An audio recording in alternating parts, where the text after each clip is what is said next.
चलो भाई, तो आज शुरू करेंगे क्या? आज शुरू करेंगे अपना नया चैप्टर। चैप्टर का नाम क्या है? चैप्टर का नाम है इक्विलिब्रियम। क्या नाम है भाई?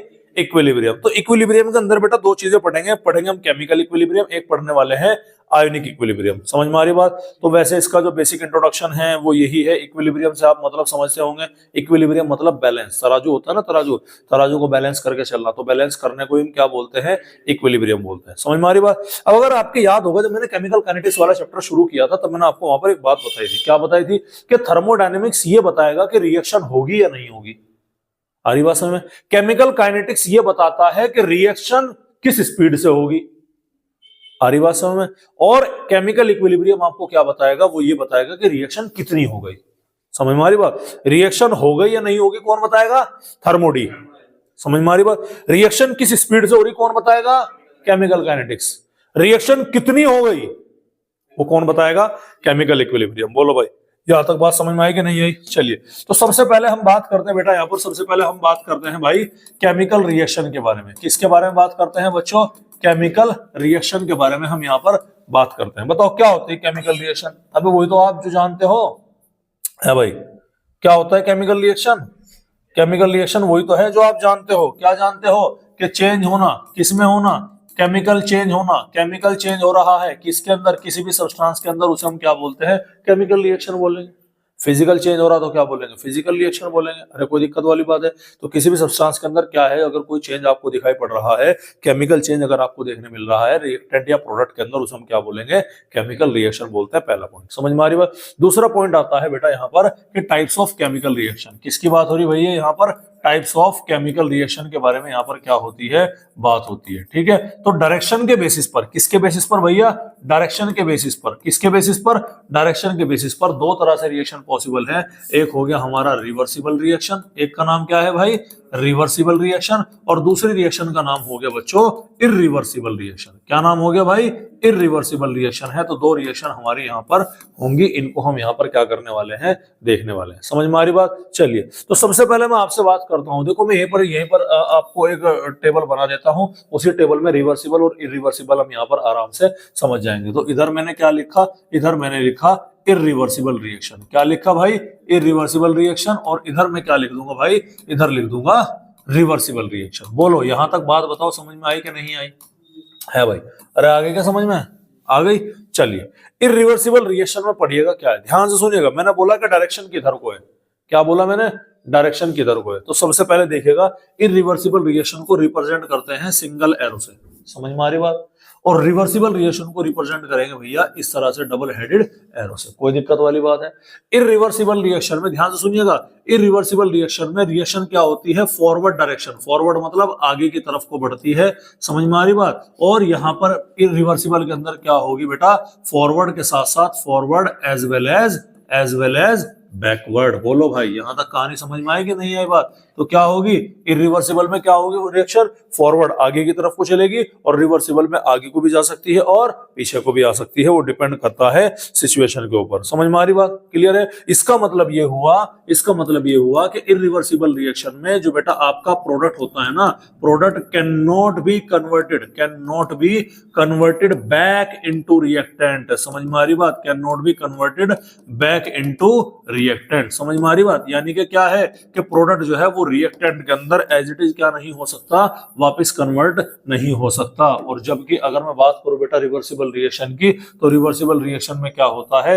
रिवर्सिबल रिएक्शन में ये यहां पर कन्वर्ट हो सकता है। अरे भाई ठीक है, तो ये क्या हो सकता है रिवर्सिबल रिएक्शन में? ये यहां पर कन्वर्ट हो सकता है। ठीक है, तो पॉइंट देखिएगा, रिवर्सिबल में क्या है कि product can not be converted back into reactant, और रिवर्सिबल में क्या है कि product can be converted back into reactant. कोई दिक्कत वाली बात है? अरे भाई बताओ, यहां तक कोई दिक्कत वाली बात है? चलिए, irreversible reaction usually generally normally कहां होगी? ओपन कंटेनर के अंदर होगी। कहां होगी भैया? ओपन कंटेनर के अंदर। रिवर्सिबल रिएक्शन ऑलवेज कहां होगी भैया? ऑलवेज होगी इन क्लोज्ड कंटेनर। ये भी आपने क्या रखना है भाई? याद रखना है। बोलो भाई, समझ में आ रही कि नहीं आ रही बात? अरे क्लियर है? इरिवर्सिबल रिएक्शन जो होगी वो कंप्लीट होगी इन फाइनाइट टाइम्स के अंदर। कंप्लीट होगी किसके अंदर? कंप्लीट इन फाइनाइट या फिक्स टाइम में। समझ में आ रही बात? यानी कि आप उसको कैलकुलेट कर सकते हो कि भैया इतने टाइम पीरियड में क्या होगी, कंप्लीट हो जाएगी। और ये वाली रिएक्शन क्या होगी भैया? नेवर कंप्लीट, ये कभी भी कंप्लीट नहीं होगी। क्यों नहीं होनेगी? क्योंकि ये रिएक्टेंट जब प्रोडक्ट में बनेगा, प्रोडक्ट की मात्रा ज्यादा बढ़ जाएगी तो वापस किस में कन्वर्ट होना स्टार्ट हो जाएगा भाई? रिएक्टेंट के अंदर स्टार्ट होना शुरू हो जाता है। समझ में आ रही भैया बात यहां तक? अरे भाई बताओ, कोई दिक्कत वाली बात है? ठीक है, बोल सकते हैं कि इरिवर्सिबल रिएक्शन यूजुअली क्या होगी हमारी? फास्ट होगी। और रिवर्सिबल रिएक्शन यूजुअली क्या होगी हमारी? स्लो होगी। हालांकि रिवर्सिबल हमारी स्लो भी हो सकती है, लेकिन यूजुअली और रिवर्सिबल भी हमारी क्या हो सकती है? बेसिकली फास्ट की पॉसिबिलिटी है, लेकिन फिर भी ये हमने यहाँ पर क्या कर लिया, देख लिया। कोई दिक्कत वाली बात है? अब हम बात करते हैं एग्जाम्पल की। बताओ इरिवर्सिबल का एग्जाम्पल। मान लो मैंने तुम्हारा 500 का नोट लेके जला दिया, वो रिवर्सिबल है कि इरिवर्सिबल है? 500 का नोट तुम्हारा लेके मैंने जला दिया, रिवर्सिबल है कि इरिवर्सिबल? इरिवर्सिबल है। आप ऐसा तो नहीं कि राख से वापस क्या बना लोगे? 500 का नोट बना लोगे? पॉसिबल है क्या? पॉसिबल है? नहीं है। मान लो मैंने पानी उबाल दिया, बॉईल कर दिया वाटर को, रिवर्सिबल है कि इरिवर्सिबल है? रिवर्सिबल है। अरे है कि नहीं है? समझ रहे नहीं समझ रहे? तो रिवर्सिबल और इरिवर्सिबल के बीच की कहानी समझ में आई कि क्या है? तो रिवर्सिबल क्या है? जो फॉरवर्ड डायरेक्शन में जाएगी, प्रोडक्ट जो है वापस रिएक्टेंट के अंदर कन्वर्ट हो सकता है, ओपन कंटेनर के अंदर होगी, फिक्स टाइम में कंप्लीट होगी, यूजुअली फास्ट होती है, रिप्रेजेंट किया जाएगा इस सिंबल से। ये इरिवर्सिबल है। इसके जस्ट अपोजिट प्रॉपर्टी कहाँ आ गई भाई हमारे? ये रिवर्सिबल के अंदर आ जाती है। बोलो भाई, यहां तक कहानी समझ में आई कि नहीं आई बात? है भाई, आगे समझ में? चलिए एग्जांपल देखिएगा रिवर्सिबल रिएक्शन के। सर रिवर्सिबल रिएक्शन के एग्जांपल मैंने बोला कंबशन। कंबशन का मतलब है आप कुछ जला दो, है भैया 500 का नोट जला दो, कुछ भी कंबशन कर रहे हैं। समझ में आ रही बात? ये क्या है आपका? इरिवर्सिबल रिएक्शन है। समझ में आ रही बात? ये क्या है आपका? 500 का नोट जला दिया। उसके अलावा आप बोल सकते हैं फर्मेंटेशन। फर्मेंटेशन दूध से दही का बनना है भाई। फर्मेंटेशन में क्या है? दूध से दही का बनना, यानी कि मिल्क से क्या बना दिया? कर्ड। जरा कर्ड से वापस मिल्क बना के दिखाओ, हो जाएगा? इसके अलावा क्या हो सकता है? इसके अलावा हो सकता है हमारा न्यूट्रलाइजेशन रिएक्शन। क्या हो सकता है भैया? Neutralisation reaction. न्यूट्रलाइजेशन का मतलब क्या है? एसिड और बेस आपस में रिएक्ट करेंगे, क्या बनेंगे? एसिड और बेस आपस में रिएक्ट करके क्या बनाते हैं? सॉल्ट एंड वाटर बनाते हैं। लेकिन यहाँ पर एक न्यूट्रलाइजेशन रिएक्शन इसका एक्सेप्शन है, और वो क्या है? वो है बेटा स्ट्रॉन्ग एसिड। नहीं है, नहीं है भाई, नहीं होगा, एक्सेप्शन नहीं है। तो न्यूट्रलाइजेशन रिएक्शन क्या होगी आपकी? बेसिकली न्यूट्रलाइजेशन रिएक्शन बेसिकली आपके यहाँ पर क्या होगी? न्यूट्रलाइजेशन रिएक्शन होती है यहाँ पर किसकी? स्ट्रॉन्ग एसिड की और स्ट्रॉन्ग बेस की। किसका होगा neutralization reaction? Strong acid and strong base का। समझ में आ रही बात? तो ये सब के सब किसके एग्जाम्पल आ गए? इरिवर्सिबल के आ गए। सर रिवर्सिबल के क्या आ गए? रिवर्सिबल के देखिएगा सर, रिवर्सिबल का एग्जांपल, अगर इसका न्यूट्रलाइजेशन रिएक्शन है ना स्ट्रॉन्ग एसिड स्ट्रॉन्ग बेस का, तो यहां पर भी न्यूट्रलाइजेशन रिएक्शन आएगी। क्या आएगी भैया? यहां पर भी न्यूट्रलाइजेशन रिएक्शन होगी, लेकिन किसको छोड़ करके? Except strong acid and strong base. समझ में आ रही बात? तो ये आपने क्या रखनी है? ध्यान रखनी है। स्ट्रॉन्ग एसिड और स्ट्रॉन्ग बेस को छोड़ करके जितनी भी हमारी सारी न्यूट्रलाइजेशन रिएक्शन है, चाहे स्ट्रॉन्ग एसिड वीक बेस हो, वीक एसिड स्ट्रॉन्ग बेस हो, या वीक एसिड वीक बेस हो, तीनों की तीनों केसेस हैं, आगे पढ़ेंगे, डोंट वरी अबाउट इट। उनको छोड़ करके, स्ट्रॉन्ग एसिड स्ट्रॉन्ग बेस को छोड़ करके सारी रिएक्शन क्या होंगी हमारी? ये हमारी रिवर्सिबल होती है। उसके अलावा हेबर्स प्रोसेस तो आप जानते ही हैं, बहुत पहले से पढ़ते हुए आ रहे। अरे हेबर्स प्रोसेस क्या होता है भैया? हेबर्स प्रोसेस होता है N2 + 3H2 gives us 2NH3। अरे आगे समझ में क्या है भैया? N2 + 3H2 gives us क्या है? 2NH3। अरे कोई दिक्कत वाली बात है? अब चलिएगा, अब एक रिएक्शन में देता हूं आपको, डिकम्पोजिशन ऑफ कैल्शियम कार्बोनेट। क्या दे रहा हूं भैया मैं?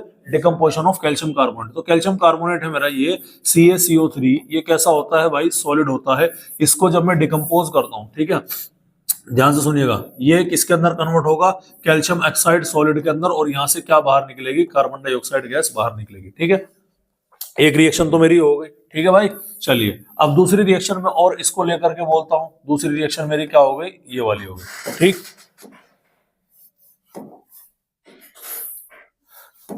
तो ये मैंने क्या कर दिया? ये मैंने यहां पर कर दिया। एक ही चीज को मैंने दो अलग अलग तरीके से लिखा। ठीक है, ऊपर वाली कौन सी है? इरिवर्सिबल। नीचे वाली कौन सी है? रिवर्सिबल। सर ऐसा क्या है कि ऊपर वाली नीचे वाली ये दोनों रिवर्सिबल और इरिवर्सिबल दोनों के अंदर है? देखो, इरिवर्सिबल रिएक्शन ये हो गई ना, अरे हो गई, ठीक है, इरिवर्सिबल रिएक्शन हो गई या नहीं हो गई? तो ये कहां हो रही है? ये हो रही है ओपन कंटेनर के अंदर। किसके अंदर हो रही भाई? Open container. तुमने कैल्शियम कार्बोनेट को डिकम्पोज कर दिया, तोड़ दिया, कार्बन डाइऑक्साइड गैस बनी, निकल के सिस्टम से क्या हो गई? बाहर। अब कंटेनर में क्या बचा? केवल कैल्शियम ऑक्साइड बचा। लेकिन जब तुमने डब्बा बंद रखा, क्या रखा? ये कहां हुई? ये हुई भैया आपकी क्लोज्ड कंटेनर में। जब आपने क्या रखा, जब आपने डब्बा बंद रखा तो जो कार्बन डाइऑक्साइड गैस वहां पर मौजूद थी ना, वो सिस्टम से बाहर नहीं निकली, कहां रही, वो सिस्टम के अंदर ही रही। समझ में आ रही बात? क्योंकि कार्बन डाइऑक्साइड ये क्या है, ये जो गैस है ना, ये डू नॉट एस्केप, ये क्या नहीं होती है, यहां से भाग नहीं पाती है, जिसके नतीजे में ये रिएक्शन वापस क्या हो सकती है, रिवर्सिबल रिएक्शन हो सकती है। ये समझाने के लिए मैंने आपको बताया, ठीक है। उसके अलावा अब हम बात करते हैं टाइप्स ऑफ रिवर्सिबल रिएक्शन के बारे में। किसके बारे में बात करेंगे भैया? अब हम टाइप्स ऑफ रिवर्सिबल रिएक्शन। तो अब हम बात करेंगे बच्चों टाइप्स ऑफ रिवर्सिबल रिएक्शन। कितने टाइप की होती है भाई रिवर्सिबल रिएक्शन? बोलो, अरे बोलो भाई। दो टाइप की होगी। कितने टाइप की? दो टाइप की। एक होगी आपकी होमोजेनस रिवर्सिबल रिएक्शन। एक क्या होगी बच्चों? Homogeneous reversible reaction. और दूसरी क्या होगी भाई? दूसरी होगी आपके हेट्रोजेनस रिवर्सिबल रिएक्शन। अब होमो का मतलब क्या होता है बच्चों? होमो का मतलब है बच्चों सेम। होमो का मतलब क्या है? सेम। इसका मतलब क्या है? इसका मतलब है कि तुम्हारा चाहे आपका रिएक्टेंट ले लो, चाहे आपका क्या ले लो, प्रोडक्ट ले लो, उन सभी की जो फेज है ना, वो फेज कैसी रहेगी बेटा? वो फेज यहाँ पर सेम रहने वाली है। बोलो भाई, यहां तक कहानी समझ में आएगी नहीं आई? अच्छा, हेट्रो का मतलब क्या होता है भैया? हेट्रो का मतलब होता है डिफरेंट। क्या होता है? डिफरेंट। यानी कि आपका जो रिएक्टेंट है और आपका जो क्या होगा, प्रोडक्ट होगा, उन दोनों की जो फेज होगी भैया, वो दोनों की फेज क्या होगी यहाँ पर? वो दोनों की फेज ही डिफरेंट होती है। बोलो भाई, समझ में आ रही कि नहीं आ रही बात? एग्जांपल देखिएगा। सर मैंने क्या बोला कि N2 वो भी कैसा है? गैसियस है, प्लस 3H2 ये भी कैसा है? गैसियस है। क्या बना रहा है सर? ये बना रहा है 2NH3, तो ये भी क्या हो गया आपका? गैसियस हो गया। समझ में आ रही कि नहीं आ रही बात? तो कैसा हो गया एग्जांपल ये? होमोजेनस का। देखो नाइट्रोजन भी गैसियस है, हाइड्रोजन भी गैसियस है और अमोनिया भी कैसी है यहाँ पर? गैसेस है, ठीक है। हेट्रोजेनस का एग्जांपल अभी भी तो बता गया, कैल्शियम कार्बोनेट का। कैल्शियम कार्बोनेट का तुमने डिकम्पोजिशन कर दिया, ठीक है। ये रिवर्सिबल है, क्लोज कंटेनर के अंदर कर रहा हूं मैं, ठीक है। क्या बना ये? कैल्शियम ऑक्साइड सॉलिड बना और कार्बन डाइऑक्साइड क्या बना यहाँ पर? गैस बना। देखो रिएक्टेंट सॉलिड है और प्रोडक्ट सॉलिड के साथ साथ क्या है? गैसेस भी है। यानी कि सभी रिएक्टेंट और सभी प्रोडक्ट की फेज क्या नहीं है? एक जैसी नहीं है। इसीलिए ये आपका क्या हो गया भाई? ये आपका हेट्रोजेनस केमिकल रिएक्शन हो गया। समझ में आ रही बात? जो कि रिवर्सिबल रिएक्शन का एग्जांपल यहाँ पर होता हुआ हमारे नजर आता है। बोलो भाई, यहां तक कहानी समझ में आएगी नहीं है बात? अरे भाई बोलो, कोई दिक्कत वाली बात है? चलिए अब हम एंटर करते हैं चैप्टर के अंदर, जिसका नाम क्या है? जिसका नाम है केमिकल इक्विलिब्रियम। ये पुराने तो बेसिक है जो आपने पढ़ा अब तक। अरे भाई ये heterogeneous reaction, heterogeneous, homogeneous, reversible, irreversible पुराना ही है, पहले जिक्र आ चुका है इनका, ठीक है। आज हम बात करने वाले हैं चैप्टर के अंदर। चैप्टर का नाम क्या है भैया? चैप्टर का नाम है केमिकल इक्विलिब्रियम। क्या नाम है बच्चों इसका? Chemical equilibrium. समझ में आ रही बात? सबसे पहला पॉइंट जो आपको केमिकल इक्विलिब्रियम में ध्यान रखना है वो क्या है, वो मैं आपको बता देता हूं बेटा। केमिकल इक्विलिब्रियम में जो भी आपको सबसे पहला पॉइंट आप यहां पर ध्यान रखेंगे ना, वो पॉइंट आपने ये ध्यान रखना है कि ऑलवेज स्टडी, क्या किया गया? ये ऑलवेज स्टडी किसमें होता है? इन रिवर्सिबल रिएक्शन। किसमें होगा भाई? ये रिवर्सिबल रिएक्शन में ही केमिकल इक्विलिब्रियम को पढ़ा जाएगा। इरिवर्सिबल के अंदर इसको हम नहीं बोल सकते। तो इसीलिए क्या है, ये रिवर्सिबल रिएक्शन की कैरेक्टरिस्टिक प्रॉपर्टीज होती है। क्या होती है रिवर्सिबल रिएक्शन की? Characteristic property. यानी कि रिवर्सिबल रिएक्शन अगर है तो ही हम केमिकल इक्विलिब्रियम की बात करेंगे। अगर रिएक्शन रिवर्सिबल नहीं है तो हम केमिकल इक्विलिब्रियम की बात नहीं कर सकते। बोलो भाई, यहां तक कहानी समझ में आएगी नहीं है? अब इसका मतलब क्या है? इक्विलिब्रियम का मतलब होता है बैलेंस करना। अच्छा, रिवर्सिबल रिएक्शन में रिएक्टेंट प्रोडक्ट के अंदर भी कन्वर्ट हो सकता है और प्रोडक्ट जो है वो रिएक्टेंट के अंदर भी कन्वर्ट हो सकता है। तो मैं एक हाइपोथेटिकल एग्जांपल लेकर के देखता हूं, चलिएगा। एक हाइपोथेटिकल एग्जांपल लेकर देखता हूं मैं। मैंने बोला कि मेरे पास में एक रिएक्टेंट है। अरे हो गया ये रिएक्टेंट, अच्छे से छोड़ दो। एक रिएक्टेंट है, ये रिएक्टेंट किसके अंदर कन्वर्ट हो रहा भाई? प्रोडक्ट के अंदर। फिर होगी गड़बड़। ये रिएक्टेंट है और ये रिएक्टेंट किसके अंदर कन्वर्ट हो रहा? प्रोडक्ट के अंदर। हो रहा कि नहीं हो रहा? और प्रोडक्ट फिर बाद में जब ज्यादा कॉन्सेंट्रेशन हो जाएगी किसके अंदर कन्वर्ट होगा? रिएक्टेंट के अंदर। तो जब ये रिएक्टेंट से प्रोडक्ट के अंदर कन्वर्ट हो रहा तो रिएक्शन आगे जा रही है कि पीछे जा रही है? आगे जा रही है भाई। क्या बोल रहे हो तुम? जब रिएक्टेंट से प्रोडक्ट के अंदर, तुम्हारा ध्यान नहीं है, तुम भटक रहे बार बार, ध्यान वापस लेके आओ भाई। रिएक्टेंट से जब प्रोडक्ट के अंदर कन्वर्ट हो रहा तो रिएक्शन तो आगे जा रही है ना। तो रिएक्शन कौन सी है? ये फॉरवर्ड रिएक्शन है, हाँ या ना? बोलो भाई, वो होगी नहीं होगी? ये क्या होगी? Forward reaction. और जब प्रोडक्ट ज्यादा होगा, प्रोडक्ट से वापस क्या बनेगा? रिएक्टेंट बनेगा। ये क्या हो गई हमारी? Backward reaction. यहां तक बात बताओ समझ में आई कि नहीं आई? पहली आ रही बात समझ। फॉरवर्ड रिएक्शन को मैं लिखूंगा, इसकी स्पीड को लिखते हैं RF से। अबे रेट R से लिखा जाएगा, नहीं केमिकल काइनेटिक्स में पढ़ गए। और बैकवर्ड को कैसे लिखूंगा? RB से। तो इक्विलिब्रियम पर क्या होना चाहिए सर? इक्विलिब्रियम पर rate of forward reaction must be equal to rate of backward reaction. यही तो इक्विलिब्रियम है कि इधर जितना इधर जा रहा हो उतना ही क्या हो, इधर से इधर हो। तो ये क्या है? रेट ऑफ फॉरवर्ड रिएक्शन किसके बराबर होना चाहिए भैया? रेट ऑफ बैकवर्ड रिएक्शन के बराबर होना चाहिए। मतलब समझिएगा क्या है इसका। एक और कहानी ये है कि यहां पर जो आपका कॉन्सेंट्रेशन ऑफ रिएक्टेंट है भाई, कॉन्सेंट्रेशन ऑफ किसकी बात हो रही बच्चों? रिएक्टेंट की। और जो आपका कॉन्सेंट्रेशन ऑफ प्रोडक्ट है वो भी क्या होना चाहिए भाई? वो भी आपका कांस्टेंट होना चाहिए। क्या होना चाहिए? कांस्टेंट। यानी कि वो दोनों भी चेंज नहीं होंगे। अब इस पॉइंट में बच्चे थोड़ा सा कंफ्यूज कर देते हैं। मेरी बात ध्यान सुनिएगा भाई, तुम दोनों जा रहे कहीं, हमारी बात समझ, ध्यान से सुनना। तुम दोनों जा रहे कहीं पर, 100 रुपए तू ले रहा, 100 रुपए तू ले रहा, तो टोटल तुम दोनों के पास कितने पैसे हैं? 200। ध्यान से सुनिएगा। अब आप थोड़ी सी दूर आगे गए, ठीक है, तेरे पास रह गए 50 रुपए, इसके पास हो गए 150 रुपए, तो दोनों के पास कितने हैं टोटल? 200। ध्यान सुनिए। अब आप थोड़ा सा और आगे गए, इसके पास रह गए 20 रुपए, तेरे पास हो गए 180 रुपए, अब कितने हो गए टोटल? तो क्या तुम्हारे दोनों का टोटल टाइम के साथ में चेंज हो रहा? क्या टोटल तो नहीं हो रहा, लेकिन इंडिपेंडेंट पॉसिबल है। तो यही सेम कहानी क्या है यहां पर है। एक मोमेंट पर रिएक्टेंट की कॉन्सेंट्रेशन ज्यादा हो सकती है, प्रोडक्ट की कम हो सकती है, प्रोडक्ट की ज्यादा हो सकती है, रिएक्टेंट की कम हो सकती है, लेकिन दोनों का जो मतलब मामला है, जो दोनों की जो कॉन्सेंट्रेशन है वो थ्रू आउट दी सॉल्यूशन क्या रहने वाली है बेटा? कांस्टेंट रहने वाली है, चेंज रहने वाली नहीं है। तो याद रखिएगा कि रिएक्टेंट की और प्रोडक्ट की जो कॉन्सेंट्रेशन है वो क्या नहीं होगी? वो चेंज नहीं होगी, वो कांस्टेंट रहेगी throughout the time with respect to time, उसमें कोई बदलाव देखने नहीं मिलेगा। अरे भाई बोलो, समझ में आ रही कि नहीं आ रही बात? आपको क्लियर है? अब कहानी समझिएगा। देखो क्या है, अब कहानी समझिएगा। देखो जब मैं बात करता हूं इनिशियली, मैं क्या बात कर रहा हूं? देखो मेरे सामने एक रिएक्शन है। रिएक्शन क्या है कि मेरा रिएक्टेंट किसके अंदर कन्वर्ट हो रहा है? प्रोडक्ट के अंदर कन्वर्ट हो रहा है। रिवर्सिबल रिएक्शन है। और तुम्हारे याद होगा केमिकल काइनेटिक्स में, अगर मैं बोल रहा हूं T is equal to 0, T is equal to 0, इस R की कॉन्सेंट्रेशन क्या होगी भैया? इस R की कॉन्सेंट्रेशन तो मैक्सिमम होगी कि नहीं होगी? बताओ भाई। अरे 100% रिएक्टेंट होगा। रिएक्शन शुरू नहीं, प्रोडक्ट कितना है यहां पर? 0 है। होगा नहीं होगा? अब मैंने रिएक्शन क्या कर दी? चालू कर दी। तो जब रिएक्टेंट प्रोडक्ट के अंदर कन्वर्ट होगा तो क्या होगा? Rate of forward reaction. जब शुरुआत में T इज इक्वल टू 0 पर R कितना है? रिएक्टेंट क्या है हमारा? मैक्सिमम है। तो रेट ऑफ फॉरवर्ड रिएक्शन क्या होगी? बहुत तेज होगी, नहीं होगी? वेरी फास्ट होगी कि नहीं होगी? बताओ भाई। बहुत तेजी से बढ़ेगी, नहीं बढ़ेगी? अरे बढ़ेगा। जब रेट ऑफ फॉरवर्ड रिएक्शन बहुत तेजी से होगा, मतलब R की जो कॉन्सेंट्रेशन है, रिएक्टेंट की जो कॉन्सेंट्रेशन है वो क्या होगी बेटा?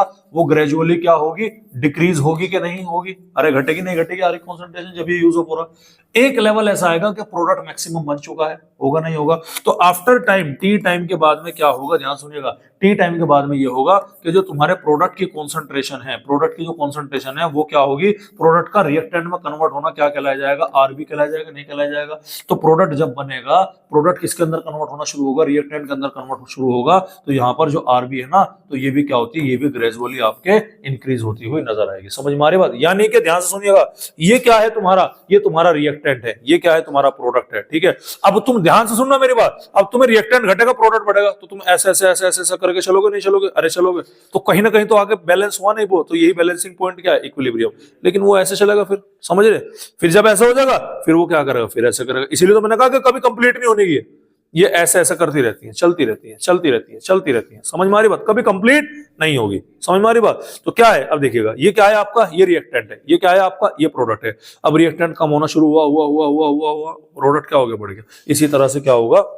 हम यहां पर बेटा एक ग्राफ प्लॉट कर सकते हैं। ग्राफ क्या है ये देखिएगा, ध्यान से सुनिएगा। ये क्या है? ये इनिशियल है आपका, यहां से यहां से शुरू होगा तुम्हारा रेट ऑफ बैकवर्ड रिएक्शन, और यहां से शुरू होगा तुम्हारा रेट ऑफ फॉरवर्ड रिएक्शन, ठीक है। यानी कि फॉरवर्ड में क्या हो रहा है? फॉरवर्ड में आपका रिएक्टेंट जो है प्रोडक्ट के अंदर कन्वर्ट हो रहा है। तो फॉरवर्ड क्या है? मैक्सिमम होगी, बैकवर्ड क्या है? मिनिमम होगी। अब धीरे धीरे फॉरवर्ड क्या होगी? घटेगी, बैकवर्ड क्या होगी? बढ़ेगी। तो धीरे धीरे क्या होगी? फॉरवर्ड क्या होगी? यहाँ पर घटती हुई नजर आएगी, बैकवर्ड क्या होगी? बढ़ती हुई नजर आएगी। एक पॉइंट पर आकर दोनों क्या होंगी? कॉमन होंगी कि नहीं होंगी? तो ये क्या है तुम्हारा? Rate of forward reaction. ये क्या है तुम्हारा? Rate of backward forward reaction, वो पॉइंट जिस पर आकर ये कॉमन पॉइंट पर आकर आ रही है, इस पॉइंट पर क्या होगा, रेट ऑफ फॉरवर्ड रिएक्शन बराबर क्या होगा, रेट ऑफ बैकवर्ड रिएक्शन। और यही पॉइंट हमारा क्या कहलाया जाएगा, यही पॉइंट हमारा कहलाया जाएगा इक्विलिब्रियम पॉइंट। बोलो भाई, कहानी समझ में आई कि नहीं आई बात आपके? इंटरेस्टिंग है, कंफ्यूजिंग हो जाते हैं बच्चे, लेकिन समझिएगा ये डेली लाइफ का एग्जांपल दिया मैंने, कुछ नहीं दिया। मैंने कहा कि एक यहाँ है एक यहाँ है, ठीक है। अब प्रॉब्लम ये है कि ये मिनिमम है मैक्सिमम है, अब ये जा नहीं सकता तो क्या होगा, घटेगा, तो ये घटेगा, ये क्या होगा, अपना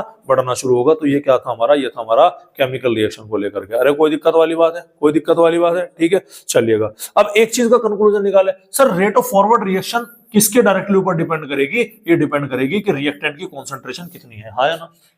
बताओ भाई, समझ रहे नहीं समझ रहे? जितनी ज्यादा रेट, भाई भूल गए क्या केमिकल काइनेटिक्स में कि जितना ज्यादा कॉन्सेंट्रेशन ऑफ रिएक्टेंट उतने ज्यादा रेट ऑफ रिएक्शन है, नहीं है? तो रेट ऑफ रिएक्शन क्या है, फॉरवर्ड डायरेक्शन में आगे में अगर तुम चाहते हो कि रिएक्शन आगे जाए तो ये कम रहे ज्यादा रहे, समझ रहे नहीं समझ रहे? तो ये रेट ऑफ फॉरवर्ड रिएक्शन कितना ज्यादा होगा वो डिसाइड करेगा कितनी स्पीड से रिएक्शन जाएगी। समझ में आ रही बात? तो एक तो हो गया हमारा ये, दूसरा क्या हो गया, ये हो गया हमारा आरबी। तो आरबी जो है रेट ऑफ बैकवर्ड रिएक्शन, वो किसके डायरेक्टली प्रोपोर्शनल होगा, वो डायरेक्टली प्रोपोर्शनल होगा प्रोडक्ट के। अगर आप चाहते हो कि प्रोडक्ट वापस किसके अंदर कन्वर्ट हो, रिएक्टेंट के अंदर कन्वर्ट हो, तो प्रोडक्ट की क्वांटिटी ज्यादा होनी चाहिए। हम जानते हैं मैथ्स का है, प्रोपोर्शनलिटी का साइन हटाने के लिए क्या लगाना पड़ेगा, कांस्टेंट लगाना पड़ेगा। और केमिकल काइनेटिक्स में हमने कांस्टेंट लगाया था, रेट कांस्टेंट याद आया, वही लगाओ, कुछ नया मत करो भाई, वही लगाओ। तो मैं क्या बोलता हूं कि R F is equal to क्या हो गया भैया, रेट कांस्टेंट के होता है ना, मैंने यहां पर क्या लिख दिया, के एफ लिख दिया पहचान के लिए, के एफ डॉट आर की कॉन्सेंट्रेशन, और आर बी जो हो गया मेरा, वो क्या हो गया मेरा, वो हो गया के बी डॉट आर की कॉन्सेंट्रेशन। बोलो भाई, इक्वेशन नंबर क्या हो गए 1, इक्वेशन नंबर हो गए 2। ये दोनों इक्वेशन का हम क्या करेंगे भाई, आगे इस्तेमाल करने वाले हैं। पहले ये बताइएगा यहां तक आपके समझ में बात आई है कि नहीं आई है? क्लियर है? एक बार में फिर फटाफट पीछे का रिवीजन देख लेते हैं करके क्या है भैया। हमने आपको बताया कि केमिकल रिएक्शन से शुरुआत करी, दो तरह की केमिकल रिएक्शन है, एक हो गई इरिवर्सिबल, एक हो गई आपके रिवर्सिबल। इरिवर्सिबल को ऐसे रिप्रेजेंट करेंगे, सिंगल हेडेड एरो से, इसको डबल हेडेड एरो से क्या किया जाता है, रिप्रेजेंट किया जाता है। ये आपकी एक ही डायरेक्शन में चलती है, रिएक्टेंट से प्रोडक्ट कन्वर्ट होगा, लेकिन ये रिएक्टेंट से प्रोडक्ट, और अगर प्रोडक्ट ज्यादा हो गया तो प्रोडक्ट से वापस क्या कन्वर्ट हो सकता है, रिएक्टेंट, यानी कि दोनों डायरेक्शन में चलेगी। ये हमेशा ओपन कंटेनर में होती है, हमेशा कहां होगी, क्लोज कंटेनर में होगी। ये फिक्स टाइम में कंप्लीट होगी, ये कभी भी कंप्लीट होने वाली रिएक्शन नहीं है।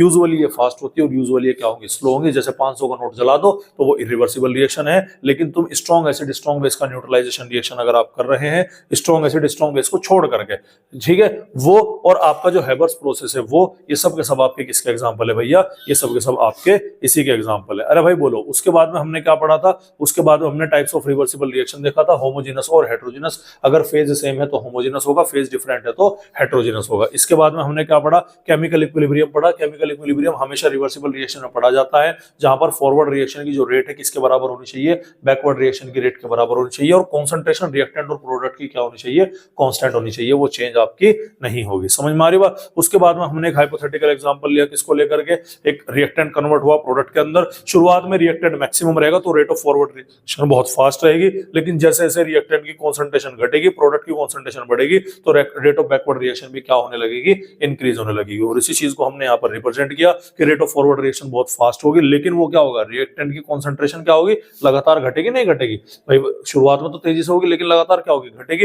रेट ऑफ बैकवर्ड रिएक्शन यानी कि आपका क्या है, प्रोडक्ट की कॉन्सेंट्रेशन आपकी क्या होगी, धीरे धीरे बढ़ेगी। एक लेवल ऐसा आएगा जहां पर रेट ऑफ फॉरवर्ड रिएक्शन और रेट ऑफ बैकवर्ड रिएक्शन क्या होंगे, बराबर होंगे। उस पॉइंट को हम बोलते हैं इक्विलिब्रियम वाला पॉइंट बोलते हैं, जहां पर आर एफ बराबर क्या रहने वाला है, आर बी रहने वाला है। तो यूजुअली अगर मैं यहाँ पर बात करूं, रेट ऑफ फॉरवर्ड रिएक्शन इस बात के ऊपर डिपेंड करेगा रिएक्टेंट की कॉन्सेंट्रेशन कितनी है, रेट ऑफ बैकवर्ड रिएक्शन इस बात के ऊपर डिपेंड करेगा प्रोडक्ट की कॉन्सेंट्रेशन कितनी है। प्रोपोर्शनलिटी का साइन हटाने के लिए हम एक कांस्टेंट लगाते हैं, पहले से ही लगाते हुए कांस्टेंट का नाम क्या है, रेट कांस्टेंट, और रेट कांस्टेंट होता है हमारा के, तो वो हमने यहाँ पर क्या कर दिया भाई, रिप्रेजेंट कर दिया। इतनी बात समझ में आ गई आपके, क्लियर है? तो यहाँ तक भैया हमने क्या कर लिया, यहाँ तक हम लेकर के चल चुके। बहुत इंटरेस्टिंग है भाई, बहुत इंटरेस्टिंग है, केमिकल काइनेटिक्स का ही दूसरा रूप है।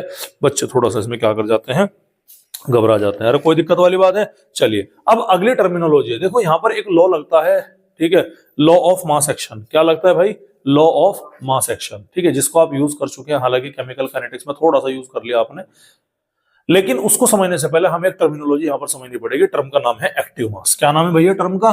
Active mass. तो अगला जो टॉपिक है हमारा, उस टॉपिक का नाम क्या है बच्चों, उस टॉपिक का नाम है एक्टिव मास। एक्टिव मास का मतलब क्या है कि वो मास जो एक्टिवली किसी रिएक्शन में क्या करता है, पार्टिसिपेट करता है। क्या बोला मैंने कि रिएक्टेंट का, प्रोडक्ट का या सब्सटेंस का वह मास जो कहां पार्टिसिपेट करता है, जो आपके किसमें पार्टिसिपेट करता है भाई, जो आपके पार्टिसिपेट करता है किसी भी केमिकल रिएक्शन के, उसको हम क्या बोलते हैं भैया, उसको बोलते हैं एक्टिव मास। कोई दिक्कत वाली बात है? टेक्निकली अगर मैं आपको बात बताऊं तो एक्टिव मास क्या है, एक्टिव मास आपके कॉन्सेंट्रेशन ही है। समझ रहे नहीं समझ रहे? किसके टर्म में? मोलैरिटी की टर्म में। किसके टर्म में भैया? मोलैरिटी के टर्म में। कब? अगर आपके पास में क्या है, अगर आपके पास में सॉल्यूशन। अच्छा इसे भी छोड़ो, एक्टिव मास को रिप्रेजेंट किया जाता है स्क्वायर ब्रैकेट से। किससे रिप्रेजेंट किया जाएगा भैया? स्क्वायर ब्रैकेट से इसको हम रिप्रेजेंट करते हैं। स्क्वायर ब्रैकेट जैसे कि ये रहा हमारा, समझ मारी बात? इस तरह से इसे क्या करेंगे हम, रिप्रेजेंट करेंगे। ठीक है, हमारे पास में क्या क्या चीजें मौजूद होती हैं सर? हमारे पास में क्या मौजूद होगा? हमारे पास में होता है गैस, हाँ या ना? हमारे पास में मौजूद होगा सॉलिड, हाँ या ना? हमारे पास में मौजूद होता है भैया क्या? लिक्विड। अरे होगा कि नहीं होगा? लिक्विड भी दो फॉर्म में मिल सकता है। किस फॉर्म में सर? एक होगा मेरे पास में प्योर लिक्विड, अरे होगा कि नहीं होगा? है भाई, होगा। और एक होगा मेरे पास में लिक्विड किस फॉर्म में? सॉल्यूशन के फॉर्मेट में। कोई दिक्कत वाली बात है? ध्यान सुनिएगा। तो जो आपका गैस का एक्टिव मास है ना, तो गैस का एक्टिव मास या तो आप उसके प्रेशर के रेस्पेक्टिव निकाल दोगे, किसके हिसाब से निकालोगे? प्रेशर के हिसाब से, या फिर किसके हिसाब से निकालते हैं? कॉन्सेंट्रेशन के हिसाब से। किसके हिसाब से भाई? कॉन्सेंट्रेशन के हिसाब से। सॉलिड का और प्योर लिक्विड का जो एक्टिव मास होता है ना, वो कांस्टेंट एक्टिव मास है। क्या बोला भाई मैंने? वो कांस्टेंट क्या लिया गया? वो कांस्टेंट एक्टिव मास लिया गया। वन मत बोल देना, बच्चे यहीं पर गड़बड़ करते हैं। मैंने बोला कि जो हमारा सॉलिड होता है और जो प्योर लिक्विड होता है, उसका हम क्या लेते हैं? कांस्टेंट एक्टिव मास लेते हैं। अपनी कैलकुलेशन इजी बनाने के लिए कौन सा कांस्टेंट उठाया हमने? 1 उठाया। तो इनकी वैल्यू हम क्या मानेंगे? इनकी वैल्यू मानेंगे यूनिटी। यूनिटी बोलते हैं 1 को। समझ में आ रही बात? अब जो हमारे पास में लिक्विड सॉल्यूशन बचा ना, उस सॉल्यूशन की जो भी कॉन्सेंट्रेशन होगी, उस कॉन्सेंट्रेशन को ही हम क्या बोलेंगे? एक्टिव मास बोलेंगे। ठीक है, अगर तुम्हारे ध्यान हो कि स्क्वायर ब्रैकेट मैंने अभी पीछे यूज किया था, अरे किया था, देखो दिखा रखा, ये आर का एक्टिव मास है, आर की कॉन्सेंट्रेशन है, ये पी की कॉन्सेंट्रेशन है। दिखाई दे रहा नहीं दिखाई दे रहा? तो इस तरीके से क्या होता है बेटा, इस तरीके से आपका ये क्या होगा, इस तरीके से आपका ये यहाँ पर लिखा जाएगा। बोलो भाई, यहां तक कहानी समझ में आई नहीं है? तो एक्टिव मास अगर आपका कॉन्सेंट्रेशन दे रखा, तो उस कॉन्सेंट्रेशन में आप सीधा सीधा क्या कैलकुलेट कर दो भैया? सीधा सीधा आप मोलैरिटी कैलकुलेट कर दो, वही आपका क्या हो जाएगा? वही आपका एक्टिव मास हो जाएगा। समझ में आ रही बात? एक न्यूमेरिकल करके मैं आपको दिखाता हूँ। क्वेश्चन है कि 8.5 ग्राम ऑफ NH3 उसको डिसॉल्व किया गया है, किसके अंदर? 500 ml सॉल्यूशन के अंदर मौजूद है, तो उसका एक्टिव मास निकालना। तो क्वेश्चन क्या है? क्वेश्चन ये है कि 8.5 ग्राम ऑफ NH3 वो प्रेजेंट है किसके अंदर भैया? Present in 500 ml of NH3। किसके अंदर है भैया? 500 ml ऑफ NH3। तो क्या बोलेंगे? Calculate its active mass. इसका एक्टिव मास क्या करना है? आपको निकालना है, और ये निकालना आना चाहिए। तो एक्टिव मास का फॉर्मूला क्या होगा? वही जो मोलैरिटी का होगा। मोलैरिटी का फॉर्मूला क्या है? Weight of solute into 1000 divided by molecular weight of solute into volume in ml हो गया। अरे वेट कितना है हमारा? 8.5 ग्राम। ऊपर क्या आ गया? 1000। मॉलिक्यूलर वेट NH3 का कितना? 17। ये क्या हो गया हमारा? 500 ml। अरे हो गया कि नहीं हो गया? ठीक है, अब ध्यान सुनिएगा, ये क्या हो गया? पॉइंट हटाएंगे, एक जीरो गया गया। ठीक है, 17 पंजे क्या हो गया? 85। 2 जीरो से 2 जीरो खत्म, 5 से 5 खत्म, क्या आया? 1 मोल पर लीटर। ये इसका क्या हो गया भाई? ये इसका एक्टिव मास हो गया। बोलो भाई, समझ में आ रही कि नहीं आ रही बात? आपको क्लियर है? तो ये आपको क्या करना है, इस तरीके से आपका ये न्यूमेरिकल होता है, तो इसको हम यहाँ पर देखेंगे। अरे कोई दिक्कत वाली बात है? अब सर इस एक्टिव मास का यूज कहाँ होता है? तो सबसे इंपॉर्टेंट लॉ जो केमिकल इक्विलिब्रियम के अंदर यूज होता है, उसका नाम है लॉ ऑफ मास एक्शन। क्या नाम बोला भाई मैंने? लॉ ऑफ मास एक्शन, जिसे हम बोलते हैं लोमा। क्या बोलते हैं? लोमा, देमा, हेमा। ठीक है, क्या बोलेंगे इसे? लोमा। इसको बोलेंगे लॉ ऑफ मास एक्शन। समझ में आ रही बात? क्या बोलेंगे? Law of mass action. इसी में तो हम एक्टिव मास का यहीं से तो यूज करते हैं। आ रही बात समझ में? इसी में क्या करते हैं? एक्टिव मास का तो यूज करते हैं। सबसे पहला पॉइंट है, देखो कितनी आपकी इंफॉर्मेशन लिमिटेड होती जा रही है। सबसे पहला पॉइंट है, दो तरह की रिएक्शन पड़ी, इरिवर्सिबल और इरिवर्सिबल। इरिवर्सिबल में हमें केमिकल इक्विलिब्रियम पढ़ना ही नहीं है। फिर रिवर्सिबल फर्दर दो तरह की पड़ी, एक होमोजेनस एक हेटेरोजेनस। तो ये केवल और केवल किसमें मिलेगा? लॉ ऑफ मास एक्शन जो होगा एप्लीकेबल होगा केवल और केवल किसके लिए भैया? एप्लीकेबल होगा होमोजेनस रिवर्सिबल रिएक्शन के लिए वैलिड होगा। किसके लिए होगा भैया? होमोजेनस रिवर्सिबल रिएक्शन, और उस होमोजेनस में भी कौन होना चाहिए, उस होमोजेनस में भी वो गैसियस रिवर्सिबल रिएक्शन होनी चाहिए, तब जाकर के law of mass action valid होगा। यानी तुम कोई रिवर्सिबल रिएक्शन ले रहे, उसमें सारे के सारे कंपोनेंट सॉलिड है, सारे के सारे लिक्विड है, तो तुम्हारा law of mass action valid नहीं होगा। तुमने कोई रिवर्सिबल रिएक्शन ले ली, उसमें कुछ हेटेरोजेनस आ गया, तो आपका लॉ ऑफ मास एक्शन वहां पर क्या नहीं होगा, वैलिड नहीं होगा। समझ में आ रही बात? तो ध्यान से सुनिएगा। तो लॉ ऑफ मास एक्शन जो होगा ना, जो तुम्हारा लॉ ऑफ मास एक्शन है, उसके अकॉर्डिंग जो रेट ऑफ केमिकल रिएक्शन है बेटा, वो किसी भी कॉन्सेंट्रेशन के, यानी कि किसी भी रिएक्टेंट के एक्टिव मास के क्या होगी भाई, डायरेक्टली प्रोपोर्शनल होगी। समझ में आ रही बात? और एक्टिव मास आपका क्या होगा, एक्टिव मास आपका रिएक्टेंट बेसिकली लिया जा रहा है, तो रेट ऑफ रिएक्शन क्या होगी, रिएक्टेंट के टू द पावर कोफिशिएंट, जो हमारा स्टोइकोमेट्रिक कोफिशिएंट होगा, तो उसके डायरेक्टली प्रोपोर्शनल होती है। ये चीज आपको क्या रखनी है भाई, ये चीज आपको याद रखनी, और यही आपके आगे चल करके क्या आएगी, काम आएगी। समझ में आ रही बात? क्लियर है? तो रेट ऑफ रिएक्शन क्या होगी, रिएक्टेंट के स्टोइकोमेट्रिक कोफिशिएंट के डायरेक्टली प्रोपोर्शनल होगी। चलिए, तो मैं आपको दो तरह से चीज करके दिखाता हूं। एक स्लाइड मेरी इधर बनेगी और एक क्या बनेगी, मेरी इधर बनेगी। मैंने इक्वेशन लिखी, इधर क्या लिखा, सिंपल ए से क्या लिख दिया, ए से बी, और दोनों ही गैसियस हैं, ठीक है। और इधर मैंने क्या लिख दिया, इधर मैंने लिख दिया small a capital A plus small b capital B. ये क्या बन गया हमारा, सॉरी कॉम्प्लेक्स नहीं करते, इजी लेते हैं। ये क्या बोल दिया मैंने, m A plus n B. समझ में आ रही बात आपके, आ रही बात समझ में? यहां पर एम एंड एन वो क्या है, वो हमारे स्टोइकोमेट्रिक कोफिशिएंट है। ये आपने क्या रखना, याद रखना, ठीक है। क्लियर है? अभी ध्यान से देखना, बहुत इंपॉर्टेंट बात बता रहा हूं, ठीक है। ये हमारी रेट ऑफ फॉरवर्ड रिएक्शन, ये हमारी रेट ऑफ बैकवर्ड रिएक्शन, ये भी रिवर्सिबल होगी, इधर आ इधर आ, ये भी क्या होगी, रेट ऑफ फॉरवर्ड रिएक्शन, और ये क्या हो गई, रेट ऑफ बैकवर्ड रिएक्शन। ध्यान सुनिएगा। तो मैं बोल रहा हूं कि रेट ऑफ फॉरवर्ड रिएक्शन किसके डायरेक्टली डिपेंड करेगी, ए के डायरेक्टली डिपेंड करेगी, हाँ है ना, एक्टिव मास लिया ना हमने, ठीक है। रेट ऑफ बैकवर्ड रिएक्शन किसके डायरेक्टली डिपेंड करेगी, बी की कॉन्सेंट्रेशन के ऊपर, हाँ है ना। यहां पर रेट ऑफ फॉरवर्ड रिएक्शन किसके डायरेक्टली डिपेंड करेगी, कि जो ए की कॉन्सेंट्रेशन है ना, हाँ भाई, ए की जो कॉन्सेंट्रेशन है ना, उसकी पावर एम में स्टोइकोमेट्रिक कोफिशिएंट लगा दिया।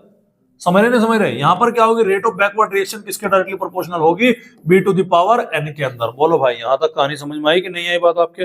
अरे बोलो, कोई दिक्कत वाली बात है? चलो अब बस यहीं से आगे कहानी करते हैं। तो ये आर एफ इक्वल टू हो गया, तो प्रोपोर्शनलिटी का साइन हटाने के लिए क्या लगाएंगे, एक कांस्टेंट, जिसको हम क्या बोलेंगे, रेट कांस्टेंट। ये क्या है, rate constant of forward reaction. क्या बोलेंगे इसे, rate constant of forward reaction. बोलो भाई, नहीं आ रही समझ में बात? ठीक है। ये क्या होगा, यहाँ पर R B is equal to क्या हो जाएगा हमारा, के बी, और डॉट क्या हो जाएगा हमारा बी। ये क्या हो जाएगा हमारा, rate constant of backward reaction. बोलो भाई, यहां तक समझ में आई कि नहीं आई बात? इंपॉर्टेंट पॉइंट क्या बोला था सर, एट इक्विलिब्रियम। आपने बताया था master ji, at equilibrium R F बराबर किसके होगा भाई, आर बी के होगा।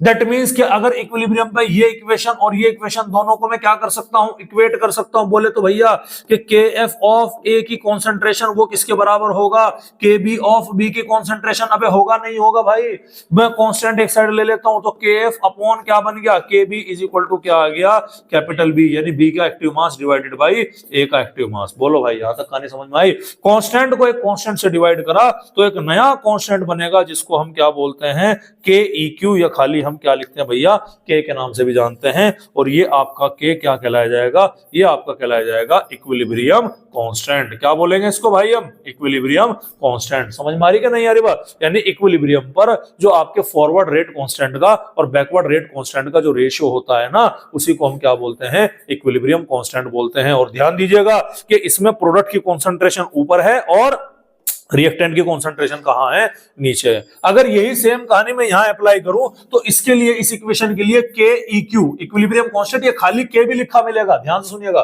खाली के भी लिखा मिलेगा। वो किसके बराबर होगा, वो होगा आपके के एफ अपॉन के बी। वो तो एज इट इज रहेगा, है भाई, के एफ अपॉन के बी तो एज इट इज रहने वाला है ना। अब यहां पर खाली बी की कॉन्सेंट्रेशन है ना, तो यहां पर क्या हो जाएगी, B to the power n. समझ में आ रही बात? और नीचे क्या हो जाएगा हमारा, ए टू द पावर एन हो जाएगा। तो ये आपने क्या रखना है भाई, ये आपने ध्यान रखना, बहुत ज्यादा इंपॉर्टेंट है, काफी ज्यादा इंपॉर्टेंट है। इसको मैं बोल रहा हूं तो नोट कर लीजिएगा, आगे बहुत सारी चीजें इससे लिंक्ड होंगी।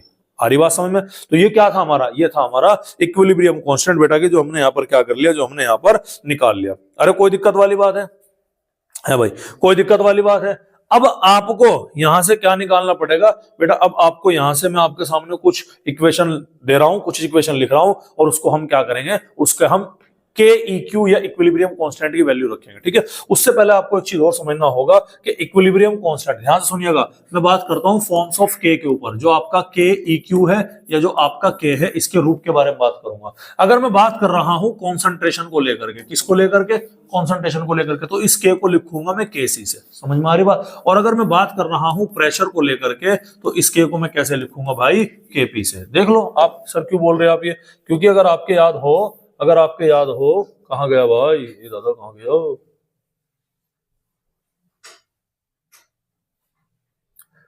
क्या ढूंढ रहा था मैं, कुछ ढूंढ रहा था मैं, भूल गया, क्या करें, हो गया बड़ा जी मास्टर है, भूल गया। हाँ, कहां गया वो, ये रहा, ये देखिएगा, इसमें हमने केवल और केवल किसके बारे में बात करी, प्रेशर और कॉन्सेंट्रेशन ही तो आ रहा है, और तो कुछ है ही नहीं, समझ में आ रही बात। तो अगर इक्विलिब्रियम कांस्टेंट में कैसे पढ़ाना, कैसे निकालना है मुझे भैया कंसंट्रेशन के रेस्पेक्टिव, तो उसको मैं क्या बोलूंगा, केसी, और ये क्या बोलूंगा, केपी। याद है, समझ में आ रही बात, कोई दिक्कत वाली बात है। चलिए क्वेश्चन है, क्वेश्चन में दे रहा हूं कि आपको केसी की वैल्यू या इक्विलिब्रियम कांस्टेंट की वैल्यू लिखनी है उनकी, यानी इक्विलिब्रियम उसको फॉर्मेट में लिखना है। सबसे पहले इक्वेशन आती है H2 plus I2 gives us, क्या होगा हमारा, 2HI। आ रही बात समझ में।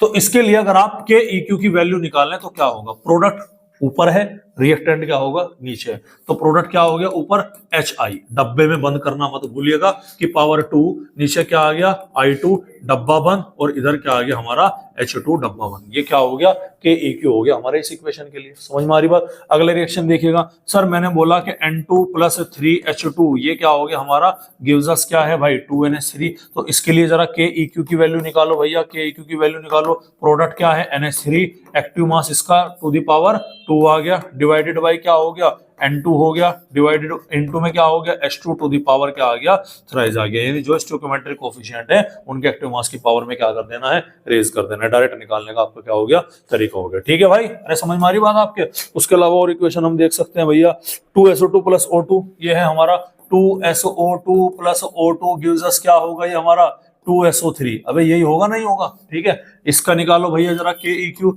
प्रोडक्ट क्या है हमारा, SO3 का active mass to the power 2 divided by SO2 का active mass to the power 2 plus O2, ये आ गया हमारा, प्लस नहीं आने का, सॉरी प्रोडक्ट में आएगा, ठीक है। प्लस में ये क्या आ गया, इनटू में हमारा O2 निकल के आ गया। अरे समझ में आ रही कि नहीं आ रही बात आपके। एक एग्जांपल और देखिएगा, एग्जांपल है हमारा PCl5, वो हुआ किसके अंदर, PCl3 प्लस Cl2 के अंदर। तो इसके लिए अगर मैं के ई क्यू की वैल्यू निकालता हूं भैया, तो के ई क्यू की वैल्यू क्या निकलेगा मेरा, ये सॉरी के ई क्यू की वैल्यू आएगा मेरा PCl3 का एक्टिव मास इनटू में क्या होगा, Cl2, क्योंकि स्टोइकोमेट्रिक कोएफिशिएंट 1 1 है ना, डिवाइडेड बाय क्या आ जाएगा, PCl5 का एक्टिव मास आ जाएगा। बोलो भाई, निकालना आ गया इक्विलिब्रियम कांस्टेंट। अबे निकालना आ गया, नहीं आगे निकालना, कोई दिक्कत वाली बात है भाई, कोई टेंशन वाली बात है, कोई दिक्कत, बढ़े आगे चलेगा। तो ये क्या था हमारा, ये था हमारा लॉ ऑफ मास एक्शन के बारे में, ठीक है। अब हम इसकी आगे और भी चीजों के बारे में बात करेंगे। अब हम इसके बारे में बात करेंगे आगे, क्या एक आगे देखते हैं कि रिलेशन बिटवीन केपी एंड केसी, क्योंकि मैंने आपको बताया ना कि ये केपी और केसी के फॉर्मेट में हमारा आता है बेसिकली, समझ में आ रही बात। तो अब हम आगे किसके बारे में बात करेंगे, रिलेशन बिटवीन केपी एंड केसी। चलिएगा, तो ये डेरिवेशन है, ध्यान से सुनिएगा, क्या है भैया, रिलेशन बिटवीन केपी एंड केसी, ठीक है। और हाल तो तुम इसे डायरेक्ट ही याद कर लो, क्या याद कर लो कि KP is equal to KC is equal to Kp is equal to KC to the power RT to the power delta n. ये आप क्या कर लो भाई, ये आप यहाँ पर डायरेक्ट याद कर लीजिएगा, समझ में आ रही बात आपको। अब इसका डेरिवेशन की कोई जरूरत नहीं, चलो मैं फिर भी एक बार डेरिवेशन दिखा दूंगा, जरूरत तो है नहीं, वैसे बताओ क्या करना है। देख लो पहले एक बार कैसे आया, मैकेनिज्म देख लो कैसे आया, वो कहीं पर कंफ्यूजन हो जाना, न्यूमेरिकल अप्लाई करना पड़ेगा तो उसको देखूंगा। चलो मैं एक हाइपोथेटिकल इक्वेशन लेता हूं। हाइपोथेटिकल इक्वेशन क्या है मेरी, हाइपोथेटिकल इक्वेशन है small a capital A plus small b capital B, ये कन्वर्ट हो रही है किसके अंदर, small t c capital C plus small d और कैपिटल D के अंदर। कोई दिक्कत वाली बात है। तो सबसे पहले मैं इसके लिए वैल्यू निकालूंगा kc की। क्या वैल्यू निकालूंगा भैया, kc की। तो इसके लिए kc की वैल्यू कैसे निकलेगी, प्रोडक्ट है, प्रोडक्ट में क्या है कैपिटल सी, तो कैपिटल सी की पावर क्या हो जाएगा स्मॉल सी, कैपिटल डी की पावर क्या हो जाएगा स्मॉल डी, डिवाइडेड बाई इधर क्या है कैपिटल ए की पावर क्या हो जाएगा स्मॉल ए, और कैपिटल बी की पावर क्या हो जाएगा भाई स्मॉल बी। कोई दिक्कत वाली बात है? ये मेरे पास में क्या आ गई, मेरे पास में वैल्यू आ गई किसको लेकर के, केसी की वैल्यू को लेकर। सिंस हम जानते हैं हमारे पास में एक इक्वेशन आती है जिसका नाम है बच्चों आइडियल गैस इक्वेशन। क्या नाम है उसका? Ideal gas equation. और आइडियल गैस इक्वेशन होती है पीवी इज इक्वल टू क्या होती है एनआरटी। अरे होगी नहीं होगी?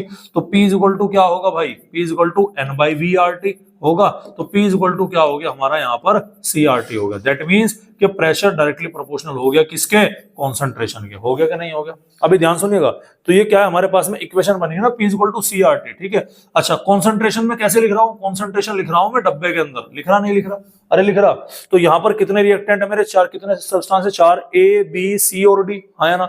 तो मैं इनके लिए लिख देता हूँ। तो मैंने क्या लिखा, मैंने अगर मैं इसके लिए लिख रहा हूँ कि P A is equal to क्या बना, तो सी की कॉन्सेंट्रेशन, यानी कि P A is equal to क्या बना, ए की कॉन्सेंट्रेशन। भाई ए की बात कर रहा हूँ ना मैं, तो क्या आ गया मेरा ए की कॉन्सेंट्रेशन आ गया, और इनटू में क्या हो गया हमारा आर टी हो गया। समझ रहे नहीं समझ रहे? नहीं है समझ बात, नहीं है समझ में? चलो दोबारा समझो, यहां तक तो बात बताओ भाई। ये तो देखो कि ये तो समझ में आ गया ना कि P is directly proportional to C R T, कोई दिक्कत वाली बात है? ठीक है।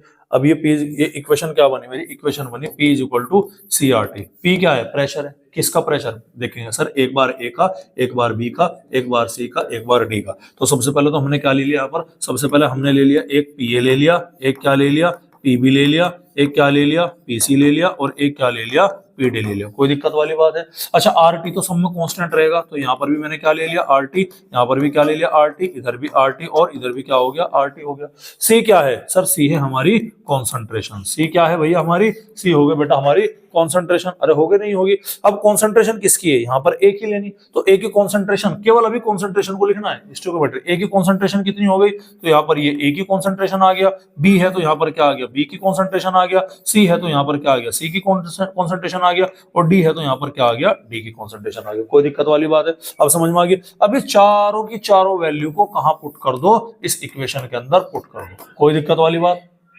अरे कोई दिक्कत वाली बात है भाई, हैं? ठीक है चलिए, ये थोड़ा सा हम इधर लेकर के चलते हैं।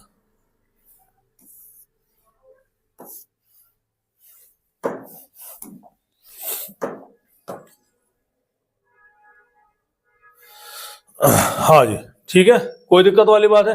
अब ध्यान सुनिएगा, तो ये कैसी है, मैं डायरेक्ट लिख रहा हूं, ठीक है। मैं देखिएगा, ये एक ही बार आपको डेरिवेशन यहां पर समझ में आ जाना चाहिए, मतलब एक ही बार देखना है।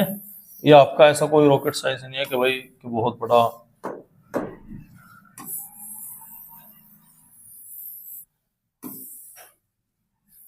ठीक है भाई, कोई दिक्कत वाली बात? चलिए, ये रहा मेरा यहाँ पर और ये रहा मेरा। अब मैं इसके अंदर करता हूँ, ध्यान से देखिएगा, ठीक है। कुछ नहीं करना मुझे, ये जो तुमने पीए पीबी पीसी पीडी की वैल्यू रखी है ना, इनकी जगह पर देखो प्रेशर डायरेक्टली प्रोपोर्शनल टू सी है कि नहीं है? प्रेशर डायरेक्टली प्रोपोर्शनल टू क्या आ गया, सी आ गया। तो अब आप क्या करेंगे, मतलब जहां पर सी लिख रहा उसकी जगह पर क्या लिख सकते हैं, पी लिख सकते हैं, सेम है। तो मैं यहाँ पर एक केपी की वैल्यू निकाल देता हूं कि केपी इज इक्वल टू, यहाँ पर क्या लिख रहा सी लिख रहा, तो सी की जगह क्या लिखेंगे, सी की जगह लिखेंगे P of C to the power क्या आ गया हमारा स्मॉल सी। इसे समझिएगा मतलब क्या है, कॉन्सेंट्रेशन है ना यहाँ पर, और कॉन्सेंट्रेशन प्रेशर के क्या है, डायरेक्टली प्रोपोर्शनल। तो मैं जहां कॉन्सेंट्रेशन है उसकी जगह प्रेशर लिख सकता हूं। तो कॉन्सेंट्रेशन यहां पर किसकी लिख रही, सी की, तो सी की कॉन्सेंट्रेशन की जगह क्या लिखना, पी का, सी का प्रेशर लिखना, और रेज टू द पावर सी तो एज इट इज ही रहेगी। आ रही बात समझ? यहां पर किसकी कॉन्सेंट्रेशन लिखनी, डी की, तो कॉन्सेंट्रेशन की जगह क्या लिखा जा सकता है, प्रेशर। तो इस डी की जगह, डी की कॉन्सेंट्रेशन की जगह क्या लिखना, डी का प्रेशर यानी कि पीडी लिखना। तो मैंने इसके बाद क्या कर दिया कि P capital D to the power क्या हो गया small D, divided by P capital A to the power क्या हो गया स्मॉल ए, अनटू में क्या हो गया P capital B to the power क्या हो गया स्मॉल बी। कोई दिक्कत वाली बात है? अच्छा, ये वैल्यू यहाँ नहीं पुट करेंगे, सॉरी हम ये वैल्यू यहाँ नहीं पुट करेंगे, ये वैल्यू अब पुट करेंगे हम चारों की चारों भाई, चारों की चारों वैल्यू मुझे इस फॉर्मूले के अंदर क्या करनी, पुट करनी, ठीक है। चलिएगा, तो मेरे पास में क्या बना, मेरे पास में बना केपी, पीसी की वैल्यू क्या है, सी ऑफ आर टी। ध्यान से देखिएगा, पीसी की वैल्यू क्या है, सी ऑफ आर टी, तो ये क्या हो गया मेरा सी ऑफ आर टी, और इस पूरे की पावर क्या हो गई स्मॉल सी, है ना? आगे ना समझ में कि ये पीसी है ना, पीसी की जगह क्या लिखा सी ऑफ आर टी, और इसकी पूरी की पावर क्या लिखी स्मॉल सी। पीडी की जगह क्या लिखेंगे भैया हम, डी ऑफ आर टी, और इस पूरे की पावर क्या लिखा जाएगा, small D, divided by P A की जगह क्या लिखा जाएगा, ए ऑफ आर टी, और इस पूरे की पावर क्या लिखी जाएगी, स्मॉल ए, और पीबी की जगह क्या लिखा जाएगा, बी ओ सॉरी आपका बी ऑफ आर टी, और इस पूरे की पावर क्या हो जाएगी, स्मॉल बी। समझ में आ रही बात, ध्यान सुनिएगा। अब एक मैथमेटिक्स की एंटिटी है कि A B to the power X है ना, उसको आप लिख सकते हैं A to the power X और B to the power X. हरी बात समझ में, ए टू ए बी की पावर क्या हो गया, एक्स हो गया, तो उसे आप क्या लिख सकते हैं, A to the power X और B to the power X लिखा जा सकता है इसी तरह से। तो यही सेम कहानी यहाँ पर है, C R to the power C है तो C to the power C, और आर टू द पावर क्या लिख सकता हूँ मैं, सी लिख सकता हूँ। ध्यान से देखिएगा, अभी कहानी खत्म नहीं हुई, चलिएगा। तो मैं अगले पेज पे ले लेता हूँ। तो केपी इज इक्वल टू क्या है मेरा, कि सी की जो कॉन्सेंट्रेशन है उसकी पावर स्मॉल सी आ गई, और आर टी की कॉन्सेंट्रेशन जो है उसकी पावर भी स्मॉल सी। ये समझ में आ गया ना कैसे, कि सी आर टी है ना, तो इसकी पावर स्मॉल सी है, तो एक बार सी इसके साथ में, एक बार सी किसके साथ में, आर टी के साथ में हो गया। कोई दिक्कत वाली बात है, यहां पर क्या आ गया, capital D to the power small D, और R T to the power क्या हो गया, small D, divided by capital B to the power क्या हो गया, स्मॉल बी, और R T to the power क्या हो गया, स्मॉल बी। ठीक है, इधर क्या हो गया, capital A to the power small A, और R T to the power क्या हो गया भैया, ये भी आपका स्मॉल ए हो गया। अब याद करो, सिंस हम जानते हैं कि K C is equal to C to the power small C, D to the power small D, A to the power small A, और बी टू द पावर क्या हो गया, स्मॉल बी। तो अगर तुम इन चारों को देखो तो 1 2 3 4, इन चारों की जगह में डायरेक्ट के P is equal to K सी नहीं लिख सकता क्या, लिख सकता हूं। क्या बचा, ये R T to the power C, R T to the power D, अगर मैं है 10 की पावर 2 और 10 की पावर 3 है, तो ओवरऑल क्या लिखा जाएगा, 10 की पावर 5 लिखा जाएगा। बेस से मैं तो पावर ऐड हो जाएगी, तो ऊपर भी आर टी बचा, नीचे भी आर टी बचा, तो क्या लिखा जा सकता है, R T to the power C plus D लिखा जा सकता है, हाँ या ना। नीचे क्या लिखा जाएगा, R T to the power B plus A. अगर मैं लिख रहा हूं कि 10 की पावर 3, 10 की पावर 2, तो ये ओवरऑल क्या लिखा जा सकता है, 10 की पावर 3 माइनस 2। समझ में आ रही बात। तो जब ऊपर भी आर टी नीचे भी आर टी, ऊपर R T is equal to C plus D, नीचे आर टी की पावर क्या हो गया, ए प्लस बी, तो ओवरऑल ऊपर ले जाकर R T to the power C D into क्या हो गया, ए प्लस बी हो गया कि नहीं हो गया, बताओ भाई मुझे जरा, अरे बोलो होगा नहीं होगा। और ये क्या है, सी और डी क्या है, स्टोइकोमेट्रिक कोफिशिएंट, ए और बी क्या है, स्टोइकोमेट्रिक कोफिशिएंट, यानी कि प्रोडक्ट वाला टोटल जितना भी स्टोइकोमेट्रिक कोफिशिएंट है उसमें से रिएक्टेंट वाले नंबर ऑफ मोल्स क्या कर दो, माइनस कर दो। इस वैल्यू को मैं ओवरऑल क्या लिख सकता हूं, डेल्टा एन जी लिख सकता हूं। जी फॉर गैसेस चल रहा ना लॉ ऑफ मास एक्शन, तो डेल्टा एन लिख सकता हूं। तो यहां पर मेरा फॉर्मूला क्या बनेगा, KP is equal to K C into R T to the power क्या बन गया भाई, डेल्टा एन बन गया। ये फॉर्मूला हमारे काम का है, ये फॉर्मूला हमारे क्या है भैया, काम का फॉर्मूला। क्या है भैया ये है हमारा काम का फार्मूला। समझ में आ रही बात आपको, ठीक है, फार्मूला। ठीक है, तो ये आपने क्या रखना है भाई, ये आपने यहाँ पर याद रखना है। बोलो भाई समझ में आ रही कि नहीं आ रही बात आपको, अरे क्लियर है। तो ये चीज आपने क्या रखनी है भैया, ये चीज आपको यहाँ पर ध्यान रखनी है। कोई टेंशन वाली बात, अरे कोई टेंशन वाली बात। अच्छा, यूनिट के बारे में हम बात करेंगे। तो अगर मैं यूनिट की बात करता हूं, किसके बारे में, यूनिट की बात करता हूं केसी के बारे में। किसके बारे में, यूनिट ऑफ केसी। तो केसी क्या है, इधर क्या कॉन्सेंट्रेशन मोल पर लीटर, ये भी मोल पर लीटर, ये भी मोल पर लीटर, और ये भी मोल पर लीटर, तो चारों तरफ मोल पर लीटर है। तो क्या बन जाएगी concentration, mole per litre to the power क्या बनेगा भाई, डेल्टा एन बनेगा। क्योंकि जब सारा का सब सेम रहेगा तो अगेन क्या रहेगा, mole per litre to the power C plus D minus का ए प्लस बी, आएगा नहीं आएगा। और अगर मैं केपी को लेकर के यूनिट की बात करता हूं तो क्या होगा मेरा एटीएम, यानी कि ये भी एटीएम, ये भी एटीएम, ये भी एटीएम, ये भी एटीएम, तो एटीएम टू द पावर क्या हो गया हमारा, डेल्टा एन। तो बेटा ये केसी और केपी की क्या हो गई हमारी, केसी और केपी की यूनिट हो गई। बोलो भाई यहां तक कहानी समझ में आई कि नहीं आई, आ गई। कितनी देर का लेक्चर हुआ, कोई दिक्कत वाली बात नहीं है, चलने दो, अभी बहुत टाइम है, 1 घंटा है ना, अभी आधा घंटा, ठीक है ना। 10:30 से है ना क्लास अगली, अरे 10:30 से है ना, अरे बोलो भाई समझ में आया नहीं आया, ठीक है। तो ये क्या था हमारा, ये था हमारा केपी और केसी की यूनिट के बारे में, जिसको हमने क्या कर लिया यहाँ पर देख लिया, ठीक है। तो कंक्लूजन क्या निकला, कंक्लूजन ये निकला, देखिएगा सर हमारे पास में आया एक KP is equal to formula बना KC into R T to the power क्या हो गया, डेल्टा एन। पहली बार यूनिट ऑफ केसी कितना हो गया, यूनिट ऑफ केसी हो गया मोल per litre to the power क्या हो गया भाई, delta n. Unit of KP क्या हो गया जी हमारा, ये हो गया हमारा एटीएम टू द पावर क्या हो गया भाई, डेल्टा एन हो गया। अब मैं क्या करता हूं, अब मैं इसी के बेस पर आपको कुछ न्यूमेरिकल करा देता हूं। बोलो भाई,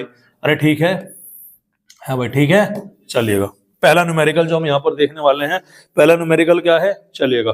पहला न्यूमेरिकल है, आपको मैं यहाँ पर कुछ इक्वेशन दे रहा हूं और उस इक्वेशन में आप देखिएगा कि क्या पॉसिबिलिटी है, किस तरह से है, क्या बन सकता है, वो आपको कैलकुलेट करना है। ठीक है, तो हमारे डेल्टा एन है, यहाँ पर क्या है भैया, डेल्टा एन, ध्यान सुनिएगा। तो डेल्टा एन की 3 पॉसिबिलिटी है। कितनी पॉसिबिलिटी है भैया, 3 पॉसिबिलिटी। सर या तो डेल्टा एन की वैल्यू क्या हो, 0, आ रही बात समझ में, या फिर क्या हो कि डेल्टा एन की वैल्यू किस में आनी चाहिए, पॉजिटिव आनी चाहिए, या फिर डेल्टा एन की वैल्यू किस में आनी चाहिए, निगेटिव में आनी चाहिए। अब नोट करना आपको यहीं पर, देखो 0 का मतलब कब है, देखो यहाँ पर डेल्टा एन क्या है, सी प्लस डी माइनस का ए प्लस बी, यानी कि जो आपके प्रोडक्ट की साइड पर स्टोइकोमेट्रिक कोफिशिएंट है उनका सम, और जो आपके रिएक्टेंट की साइड पर स्टोइकोमेट्रिक कोफिशिएंट है उनका सम, और उन दोनों का क्या है, रिएक्टेंट प्रोडक्ट और रिएक्टेंट का क्या है भैया, डिफरेंस, वो क्या है, हमारा डेल्टा एन है। अगर आप चाहते हो कि डेल्टा एन जी की वैल्यू 0 हो, मतलब दिस बराबर दिस के होना चाहिए, नहीं होना चाहिए, अरे होना चाहिए ना, जितना ये है उतना ही क्या होना चाहिए, ये होना चाहिए, यानी कि प्रोडक्ट की साइड के जो स्टोइकोमेट्रिक कोफिशिएंट है वो किसके बराबर होने चाहिए, आपके रिएक्टेंट की साइड के स्टोइकोमेट्रिक कोफिशिएंट के आपके बराबर होने चाहिए। मतलब समझिएगा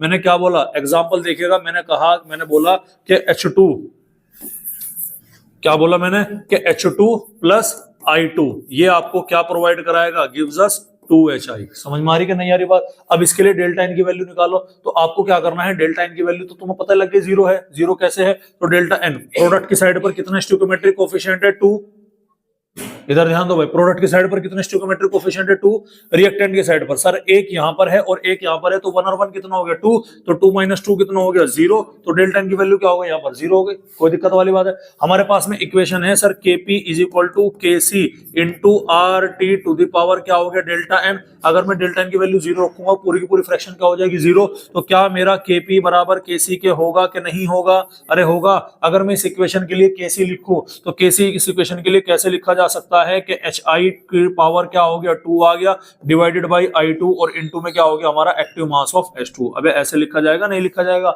आएगा। अच्छा ये तो Kp हो गया। अच्छा उसके बाद में मैं यूनिट की बात करता हूं, यूनिट ऑफ यहां पर क्या हो गया, Kc की यूनिट बताओ यहां पर क्या है सर, Kc की यूनिट क्या होगी, mole per litre to the power delta n. तो mole per litre, delta n की वैल्यू क्या होगी, 0, डेल्टा एन की वैल्यू क्या होगी, 0, 0 मतलब 1, यानी Kp की वैल्यू, Kc की वैल्यू क्या आ जाएगी, यहाँ पर 1 आ जाएगी। यहाँ मतलब Kc की वैल्यू क्या है, यहाँ पर कांस्टेंट बोले तो ये आपका यूनिट लेस होगा। अरे होगा कि नहीं होगा। उसी तरह से Kp की अगर मैं बात करूं, Kp की पावर क्या है, 18 to the power delta n, delta n again 0 है, तो वो भी क्या होगा, वो भी यहाँ पर कांस्टेंट होगा, यूनिट लेस होगा। तो ध्यान दीजिएगा, ऐसी कंडीशन जहां पर डेल्टा एन की वैल्यू 0 होती है, वहां पर इक्विलिब्रियम कांस्टेंट, चाहे आप प्रेशर के रेस्पेक्टिव निकालो, चाहे आप किसके रेस्पेक्टिव निकालो भैया, आप उसके लिए हिसाब से निकालो, मतलब कंसंट्रेशन के, उसकी वैल्यू हमेशा क्या रहने वाली है, 1 रहने वाली है। कोई दिक्कत वाली बात है। चलिए अब हम बात करते हैं delta n is equal to positive. Positive का मतलब क्या है कि रिएक्टेंट पर नंबर ऑफ मॉलिक्यूल्स क्या है भैया, कम है, और प्रोडक्ट पर आपके नंबर ऑफ मॉलिक्यूल्स क्या है भैया, आपके ज्यादा है। एग्जांपल देखिएगा, मैंने बोला कि मेरे पास में एक इक्वेशन है PCl5, उसका डिकम्पोजिशन हुआ